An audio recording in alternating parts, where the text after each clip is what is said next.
ایک دن میں راولپنڈی کے ایک ریسٹورنٹ میں کھانا کھانے گیا۔ وہاں 2 ٹیبل چھوڑ کے ایک ادھیڑ عمر بوڑھے میاں اور ان کی بوڑھی محبوبہ بھی بیٹھے ہوئے تھے۔ اسی دوران ایک نہایت ہی ڈیسنٹ اور خوش شکل بھائی صاحب ہوٹل میں داخل ہوئے اور واش بیسن پر ہاتھ دھو کر کچھ فاصلے پر ان کے برابر والی ٹیبل پر بیٹھ گئے۔ چونکہ ہم نے اپنے کھانے کا آرڈر پہلے ہی دے دیا تھا تو اس لیے ہم کھانے کا انتظار کر رہے تھے کہ اچانک اس صاحب کے موبائل فون کی بیل بجی، جس کے بعد وہ قدرے اونچی آواز میں موبائل پر کسی سے بات کرنے لگے۔ ان کی بات کرنے کے انداز سے لگ رہا تھا کہ ان کو اللہ نے کوئی بہت بڑی خوشی سے نوازا تھا۔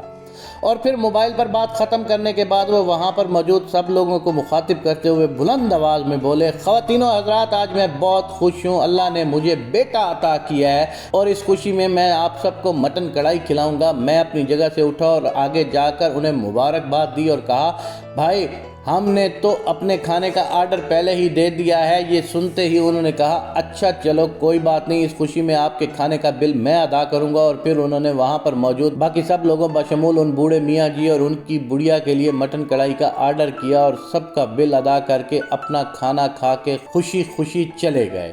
چند دنوں بعد میں اپنے دوستوں کے ہمراہ ایک سینما گیا تو کیا دیکھتا ہوں کہ وہی صاحب وہاں پر ایک 5 سال کے بچے کے ہمراہ ٹکٹ کے لیے لائن میں کھڑے تھے۔ میں اپنے دوستوں سے نظر بچا کر ان کے پاس پہنچا۔ جو ہی انہوں نے مجھے دیکھا، دیکھتے ہی مجھے پہچان گئے اور مسکرانے لگے۔ بہرحال سلام دعا کے بعد میں نے طنزیہ کہا کہ ماشاءاللہ آپ کا بیٹا تو چند دنوں میں ہی اتنا بڑا ہو گیا ہے۔ میری بات سن کر انہوں نے کہا، بھائی چھوڑو اس بات کو، یہ بڑی عجیب کہانی ہے، پھر کسی دن ملو گے تو بتاؤں گا۔ جب انہوں نے یہ کہا تو میرا تجسس اور بھی بڑھ گیا اور میں نے اصرار کیا ہے کہ مجھے یہ عجیب کہانی ابھی بتائیں۔ آخر میرے بہت سے اصرار پر جو انہوں نے بات بتائی ہے اس کے بعد میں اپنے آپ کو بہت چھوٹا سمجھنے لگا اور ان کا مقام میری نظروں میں قدرے بہت بلند ہو گیا۔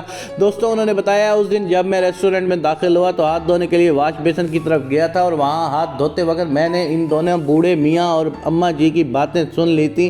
بڑی اماں کہہ رہی تھی، آج میرا مٹن کڑھائی کھانے کو دل کر رہا ہے، تو اس پر بوڑھے میاں نے افسردہ لہجے میں کہا کہ میرے پاس پورے مہینے کے لیے صرف 2000 روپے ہیں، اگر کڑھائی کھائیں گے تو پورا مہینہ گزارا کیسا ہوگا؟ ایسا کرتے ہیں آج دال روٹی کھا لیتے ہیں، کڑھائی پھر کسی دن کھا لیں گے۔ ان صاحب نے کہا ہے کہ اسی وجہ سے میں نے اپنے موبائل کی خود ہی بیل بجا کر بیٹے کی پیدائش کا ڈرامہ کیا تھا تاکہ میں اپنی فرضی خوشی کے بہانے ان کی دلی خاموش خدمت کر سکوں۔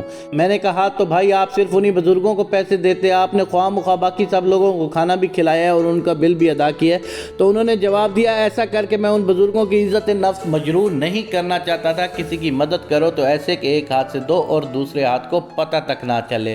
کتنے دلچسپ انداز میں اس شخص نے اس بزرگ جوڑے کی مدد کی ہے اور ان کو مٹن کڑھائی کھلائی ہے اور ان کی عزت نفس کو بھی بچایا ہے۔ جس بندے کے پاس بھی آج بہت سارا پیسہ ہے یا جس بندے کے اندر یہ استطاعت ہے یا جس بندے کے اندر یہ جذبہ ہے، وہ ایک دفعہ جا کے کسی غریب کو کھانا ضرور کھلائے۔ دیکھ لینا اس کے بعد کتنا سکون حاصل ہوگا تمہیں۔